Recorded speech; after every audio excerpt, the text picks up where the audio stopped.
you have the first-hand knowledge. You are touching what we call localization.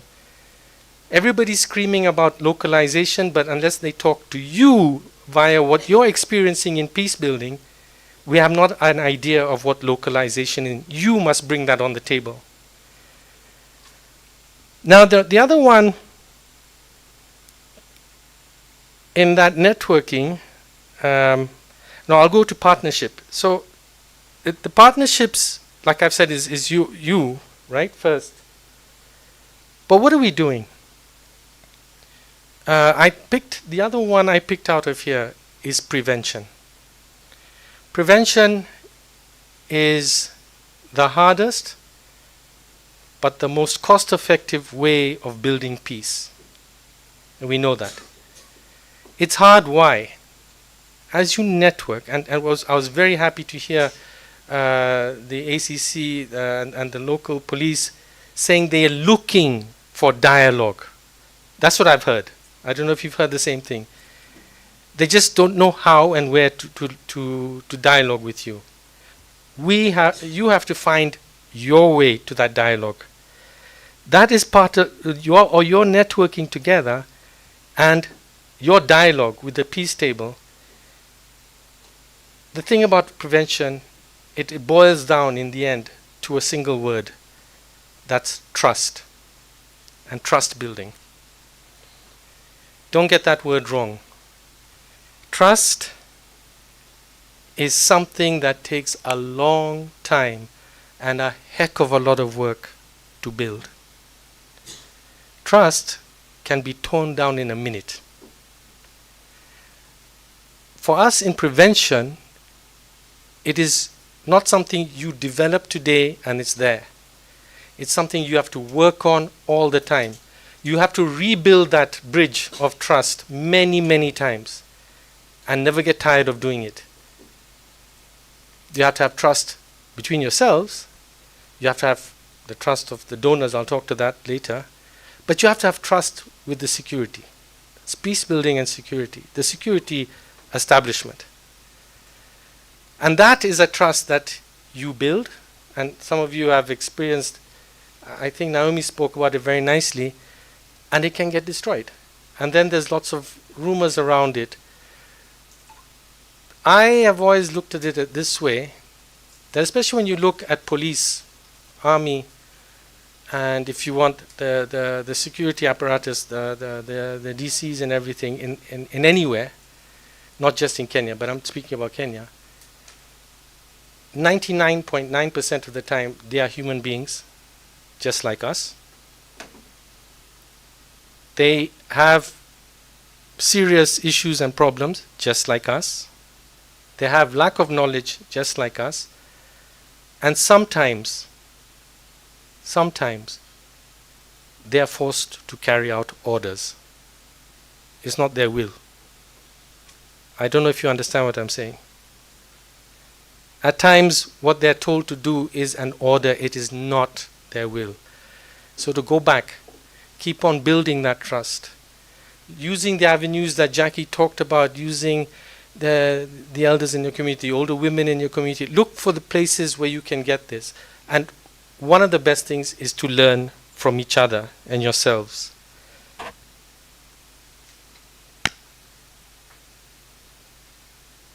Now, I just wanted to add one little note here. There is something that the donors often talk about, or I shouldn't call them donors, it's the development partners often talk about, and it's accountability. Now, we have to be accountable to ourselves and to be able to respond to the table, to the peace builders on the table, including the security, but we have to be accountable in many ways. And one of the things that people always talk about is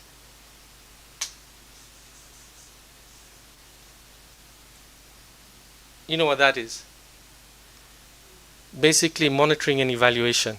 It's in every accountable thing you'll ever do. Remember one thing. Monitoring and evaluation is not for the donor. It's not for anyone else. I always do this. It's ME and there's a capital L. The monitoring and evaluation is yours. Remember this whenever you're doing it. It's for improving your methodology, your projects, you're learning from your mistakes and going back. The L is more important than the M and E. The M and E is a process, it's a method. The L is the most important. And you are the ones to do the learning. So basically, I just wanted to leave it at that.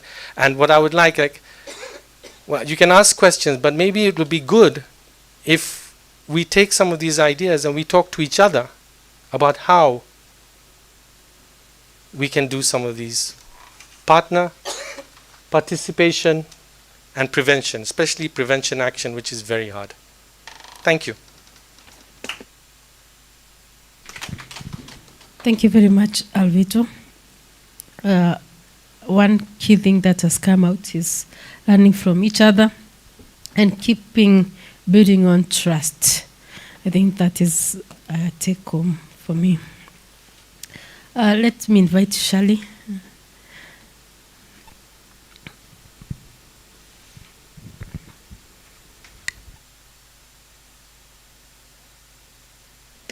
Sorry, hi everyone. Good afternoon.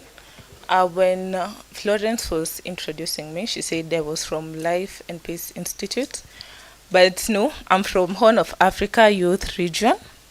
My organization... Lord, yes. Sorry. yeah, it's okay. My organization is a youth serving organization.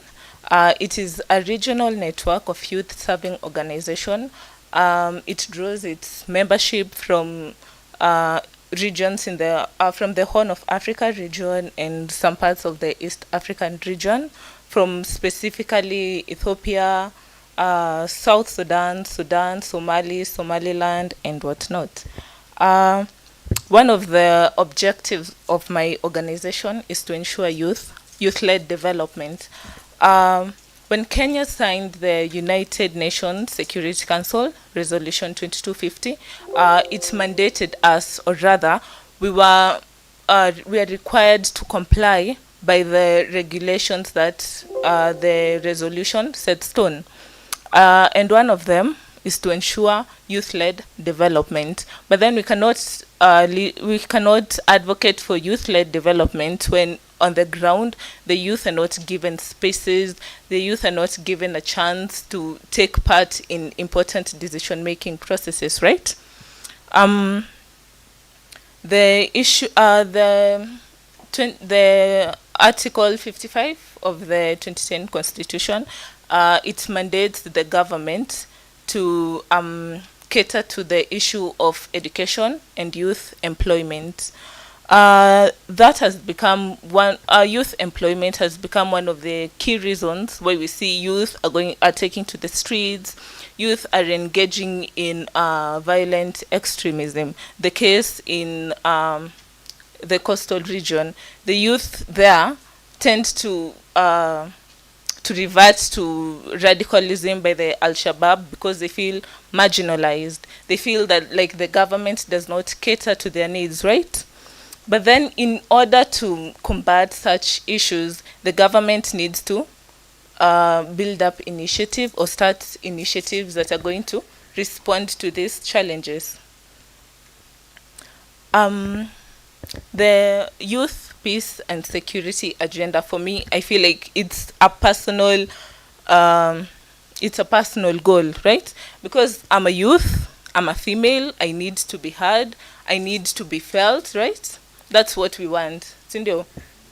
But then in order to get there, we have to work closely with the government. The government, not in all cases, the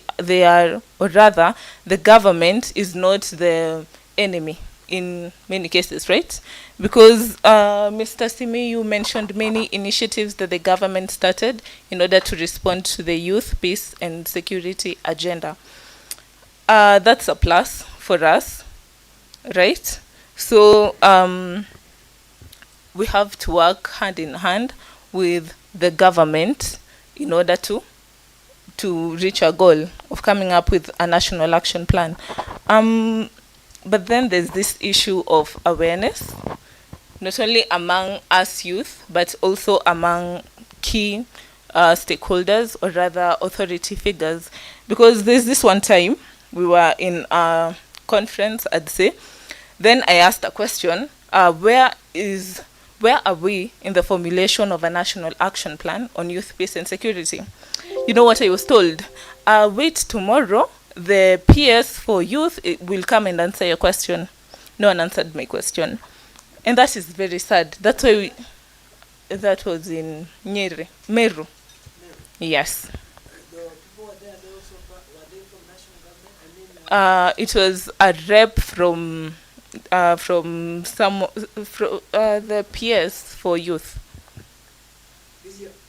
Yeah, this year, June. You see, it's sad because if we go to these places, we're supposed to be informed, right? Because we cannot make important decisions, but then some people are not there. Some people, we're not on the same page. They won't understand the priority, or rather the importance of a national action plan on youth peace and security. They don't understand exactly why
Jack.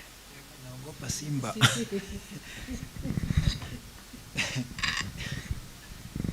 Jack, you heard about the lion, so you should not be worried.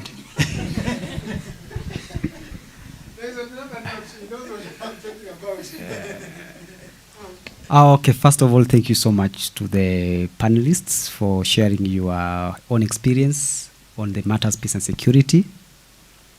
There's a question I asked in the morning, but because of time, I didn't want to do a follow-up question. But I felt like it was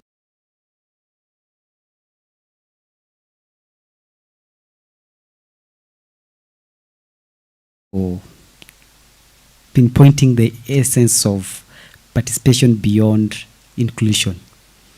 And senior chief is here. He holds barazas. Yes, women are included. They come in numbers. The women in barazas, where I come from, yeah, they are included in those discussions. They are there in numbers.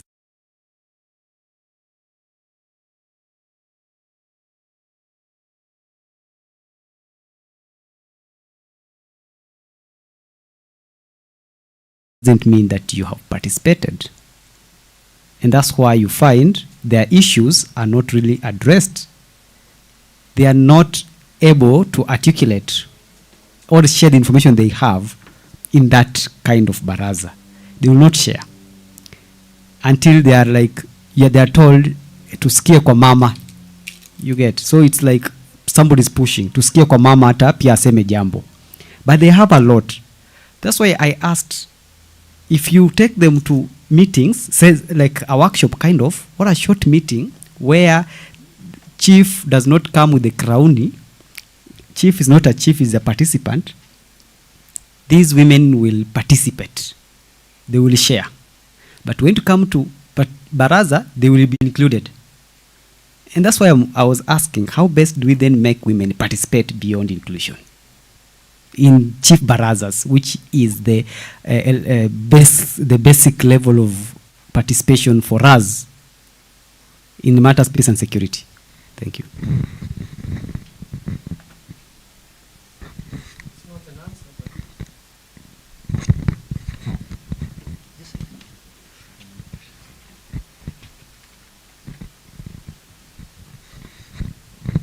women sitting beyond participation. It's not a complete answer, but I think Jackie even touched on it in the morning. The point is, many of these forums that are formal forums for participation are very structured. They have a very structured line to them. So sometimes, like if you go to the United Nations or any of these things, the way the protocols for intervention can get very confusing. And it's even just the protocols. Now, I don't know about the barazas because the barazas in each place will be different. But they have a structure. They have a particular structure to them that can be intimidating. So sometimes when you're in a situation like that, but you want that voice in there, there are things that people do, like holding a pre-baraza gathering where people voice themselves out, and then that can be recorded. So you allow the people to be in their particular space where they can speak. This can even be in your communities, when you're working with communities, depending on which community. Before you go and sit with the elders, you sit alone, discuss your issues, and then take it, like I think Jackie was saying, via an avenue. I'll tell you a story on that one. There was some time ago, and it was here in, I think, northeastern. There was a girl I knew who was a girl, young lady, who was working for an international NGO. And she had gone to work in a certain village up north. And the NGO's big thing was female genital mutilation, FGM. And part of their job was to push for the end of FGM in that place. And this is the story that she told me about it. And she was Kikuyu. She was from Kenya as well, okay? She went in there and she found that the structure, in order to discuss anything, first of all, you can't even sit with the elder. So where was she going to find this avenue? And what she did, it took a long time, is she would go and sit with the women, and they would be doing different things, but they would be discussing health, they would be discussing issues, and they would slowly come around to this issue and the health around it. And from there, some of the women took it home.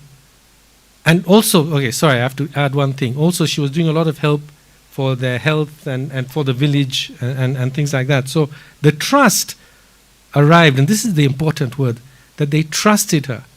And eventually, the elder women brought the issue to the elders, and they could talk about it without it being an imposition. Oh yeah, I'm being told I have to do this, and this is my culture. You'd never approach a culture by antagonizing. But by coming from the back door, you slowly breach. So what I'm just saying, sometimes in these type of situations, because like I know barazas are very formal.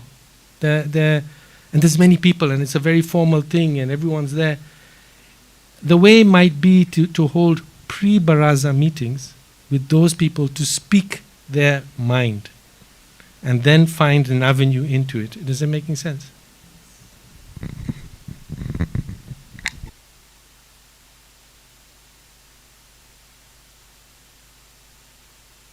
Hello. My name's Kabe Patrick Kiruri, Senior Assistant Chief based at Olekasasi. I didn't want to give my view and opinion when my boss was there. Yes, I choose my audience carefully. When our bosses are there and politicians, sisi huamua kusikiliza. But I am a human being. I've worked as a chief for the last 13 years. And I want to give my participation or my opinion in with reference to the issue at hand. This is barazas. In my area, for the last 13 years, if I call for a baraza, in attendance, I've always realized that if that baraza is attended by 100 men, women are 150. I have never had a baraza that is attended by wanaume wakazidi wa mama. Men like being appreciated.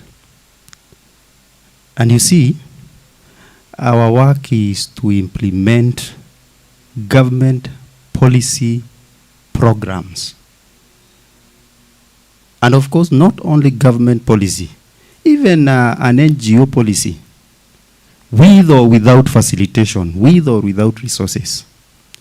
You'll never hear the government saying that there is a gray area anywhere, simply because they have local administrators or local leaders.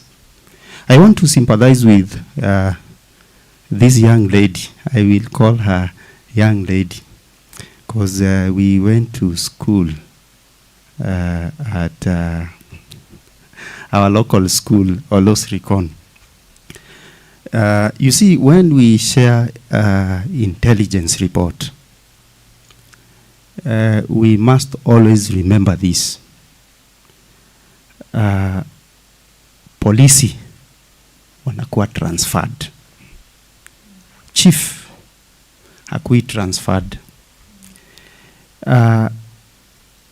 We've become victims. Unfortunately, I do not know where that issue was reported, but we've become victims, not once, not twice. You see, we are sharing information to police officers who at the same time have interest in the issues that we raise. Like here in Olekasasi, all of us knows Natembea.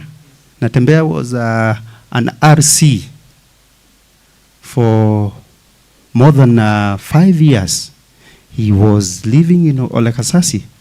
But believe you me, this is one of those areas ambaye bangi inauzwa, a lot of insecurity.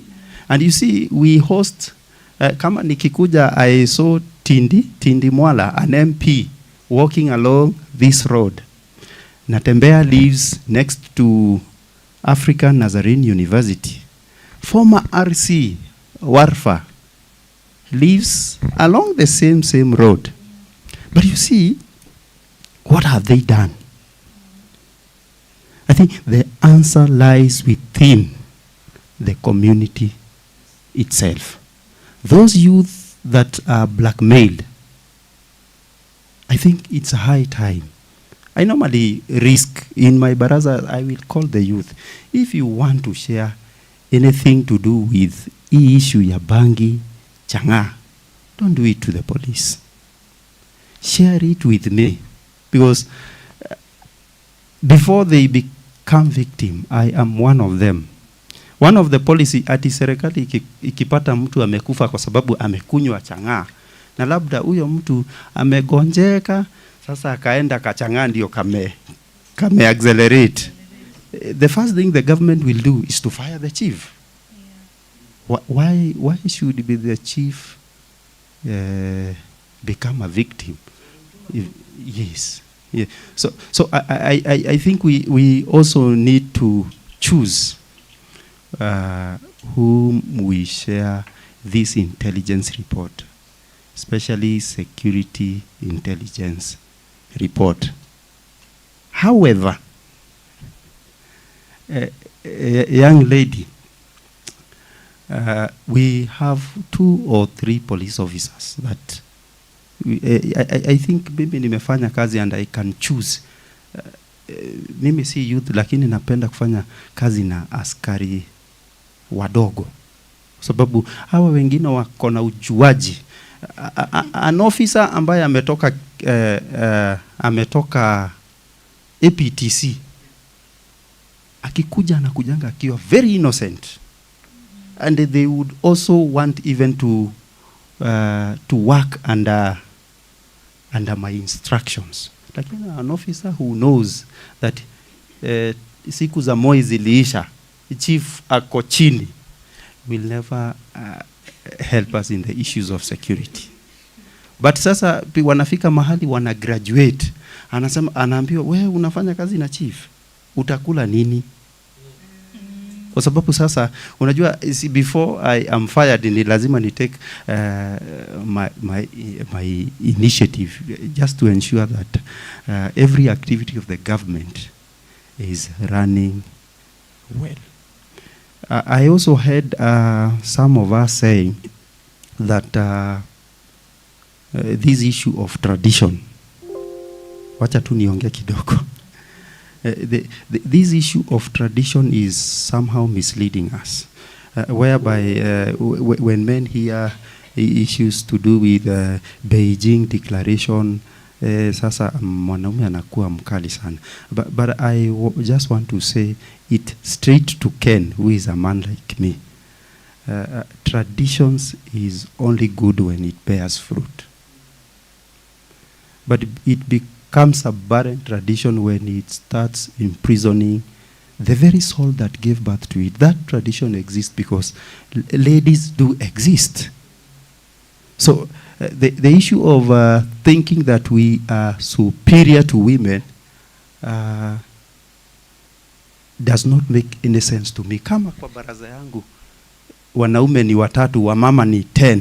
So where are they superior to these ladies? So I think we just need to appreciate one another.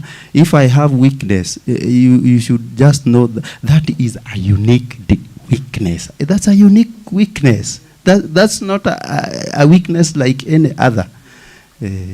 Wacha tu nisiongee sana. Unajua naweza sahau nifikirie hii ni baraza yangu. Thank you for that.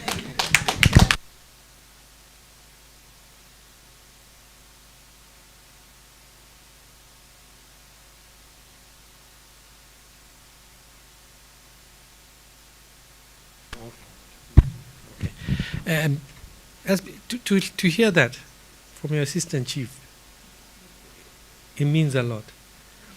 It also goes back to what I was saying, is that these people, the security that we see, they're human beings like us.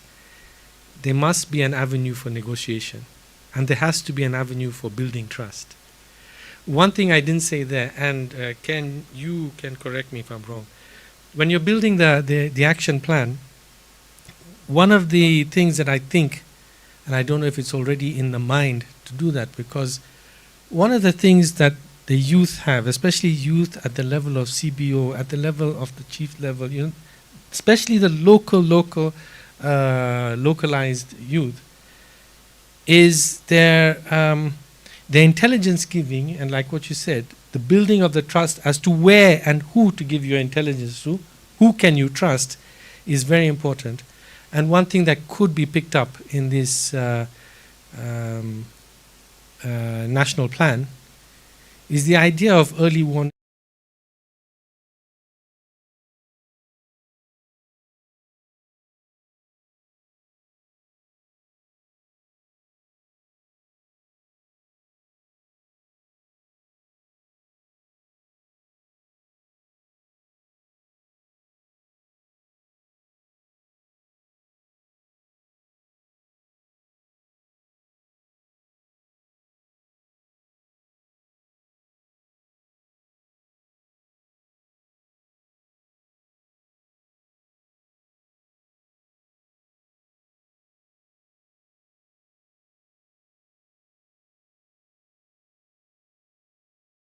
Trying to build it, and youth are the best base for this. One of the people you can look at for any training for that is these guys in West Africa, OneEP. OneEP have done a lot of good work in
I think I will take up the issue with the chief from Twala, because we cannot just say that these guys are only from Ole Kasasi. We border Rongai, and this place has a lot of exit and entrance. So I'll take up the issue with the chief from Twala, and then I know we will do something about it. So thank you.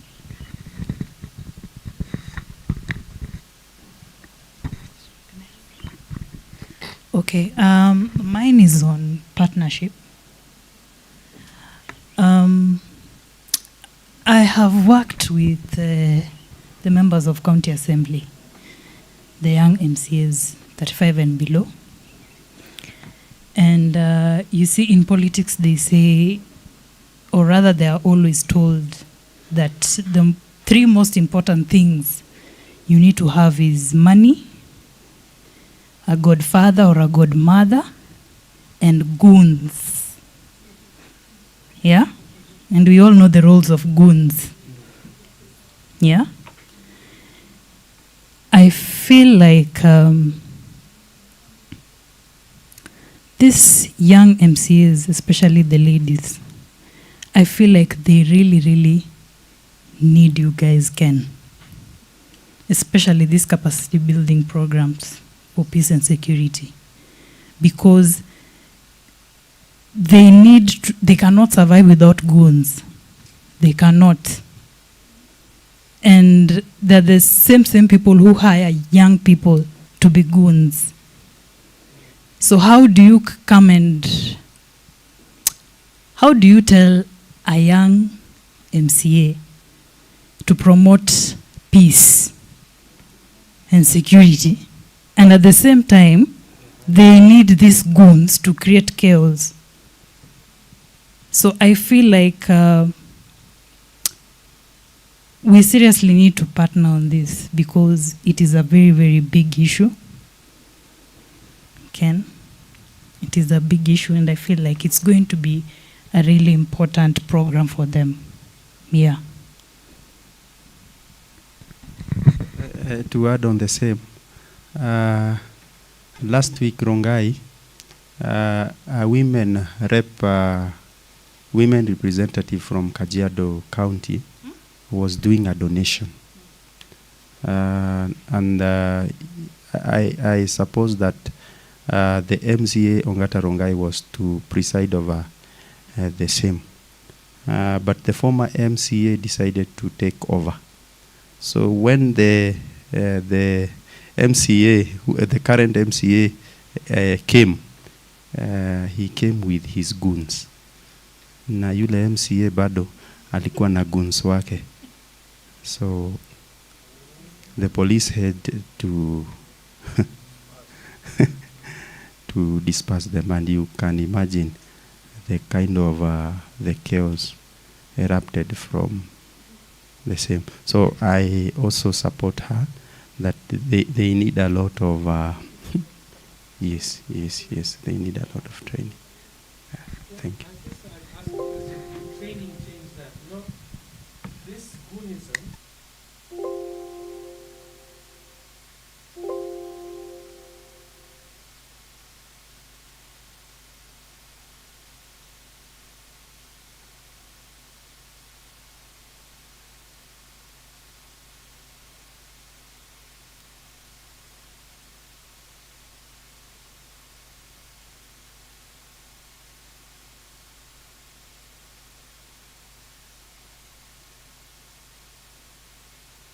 This goonism was even there at the time of the one-party state. There, when near I am, Dagoretti Corner, I've never had peaceful elections even from the day of independence. It's never been there. But this goonism has been there. Then it kind of went down a bit. It comes up at election time. But I also have, I don't have the statistics for it, but I have this strong feeling that it has taken hold. Somehow in the last, with the new government, something has happened where this thing is becoming like a disease. It's all over the place.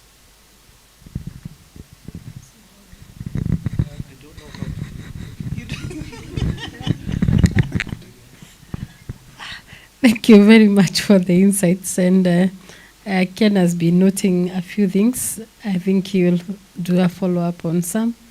And thank you very much for the speakers this afternoon. It was nice having you, Alvito and Shali and Rachel in absence. She just stepped out to do something. I would like Joseph to appreciate the speakers. Joseph Karanja. Appreciate the speakers.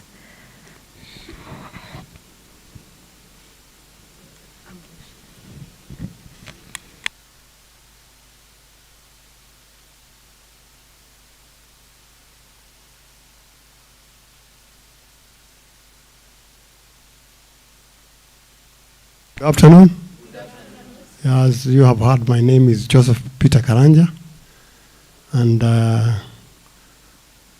thank everybody. I thank the two speakers who have talked to us. There are three, and I think every one of us will take something home, because here what we are trying to get is to see how we can come up with a plan to help our youth, and that is very important, because every time we are crying about thieves, goons, all these are our youth, isn't it? They have parents and mothers, and when one of them is banned, like another day there was one of them who stole some safurias from a family, and he was heading to be banned in our area here, Twala. But there's somebody who stated a very big statement, that you cannot compare the life of a person with safurias, so we shall not ban this person. That was a very big statement from that person. So I think everybody of us come up with something that will help our people, so that our country may get to where we say a developed nation, isn't it? So I appreciate our speakers, and let me think. I will go for the Makofi kilo. You remember that one? The Moyera kilo. So it goes this way. Moja, mbili, tatu. Tunawashukuru waongeaji wetu. Mungu awabariki.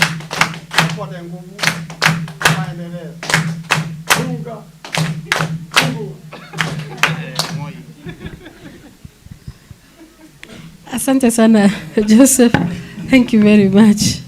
A coffee a kilo ya Moi. I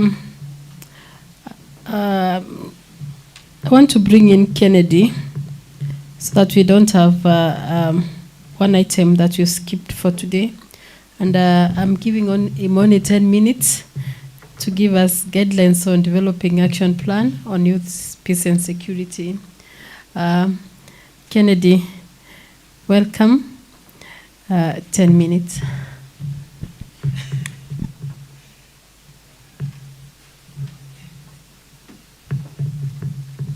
Flo, you know very well, I'm one type of person, when you tell me 3 minutes, I'll even take 1 minute.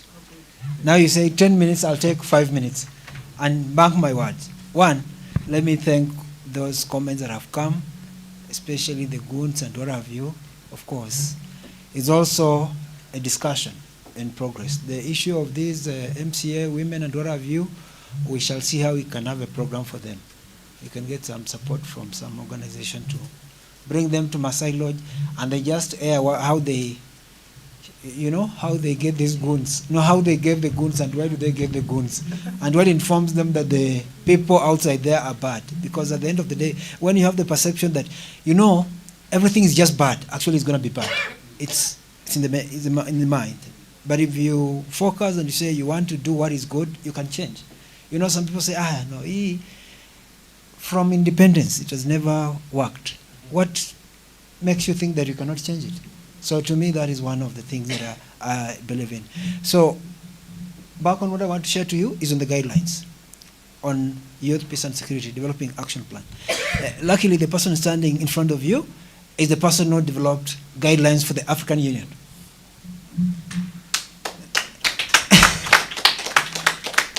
I developed guidelines for the African Union on youth peace and security. I was in the team of developing the guidelines. And what informed the guidelines for youth peace and security is because within the women peace and security, there were no guidelines. Yes, we had the Security Council 1325, UN Security Council Resolution 1325 in 2000. Yeah, those Scandinavian countries took lead. Finland, Norway, Sweden, they ran with it. It took us like about 10 years. I think we started deliberating on the National Action Plan for Kenya in 2010 for the first time. And we went even to Helsinki for a peer learning session in Finland, just to see how they are doing it. And I think when we came back, we got a little bit of momentum. And of course, when you listen to Jackie said it's more like donor-driven because it's Finland which supports through UN Women. Yeah, and one of the things that we lacked, especially at continental level, is that nobody had guidelines. Like, how should they be done? You know, it's good to also talk globally, but act locally. Two things. It's good to talk globally, but act locally.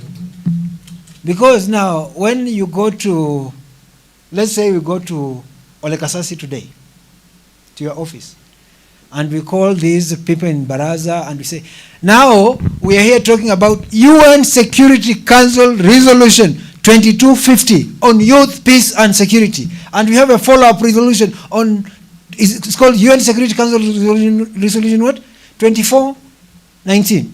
Then you have a subsequent one, UN Security Council Resolution 2535 of 2020.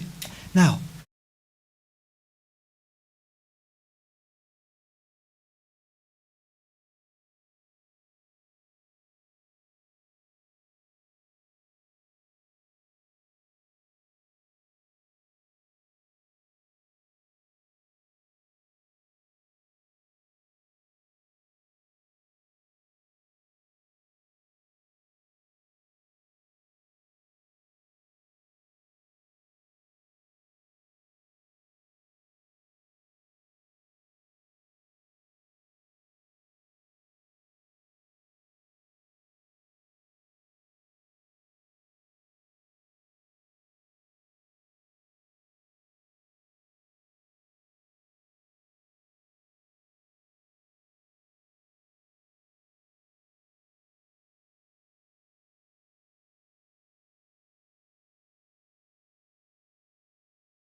he was appointed, representing different institutions and sectors last week.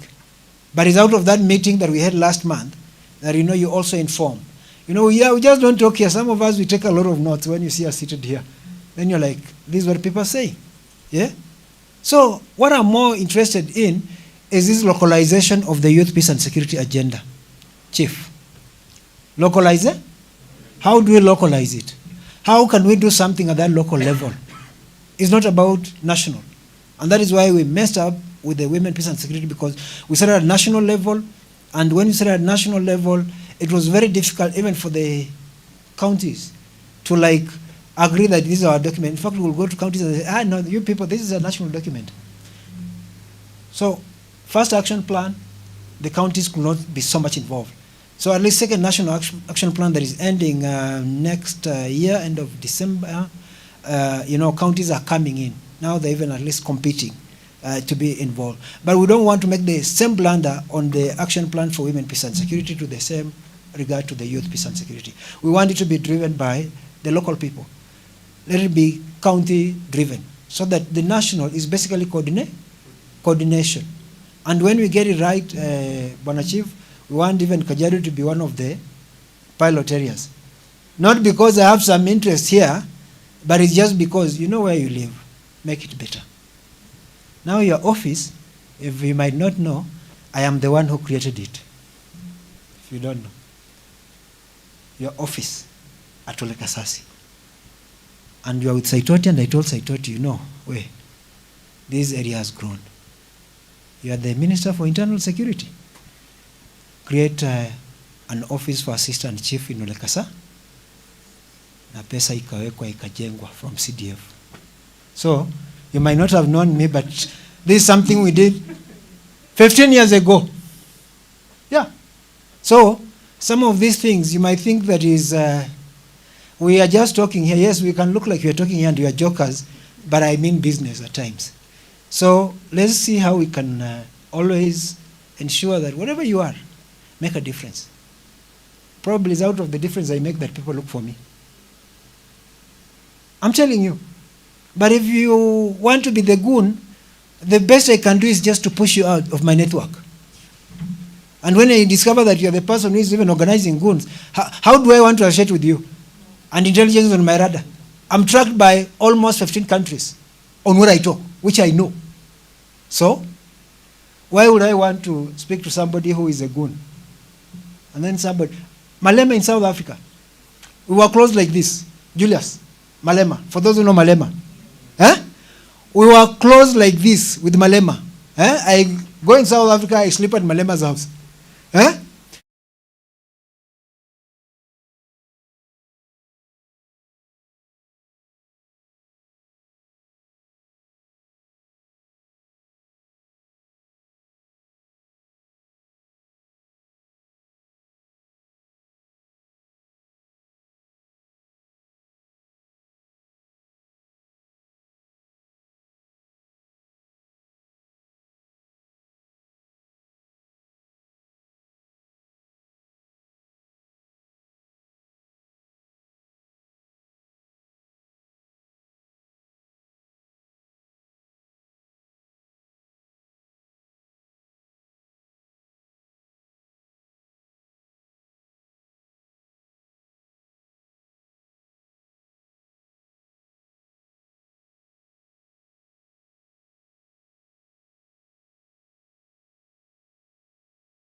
Thank you.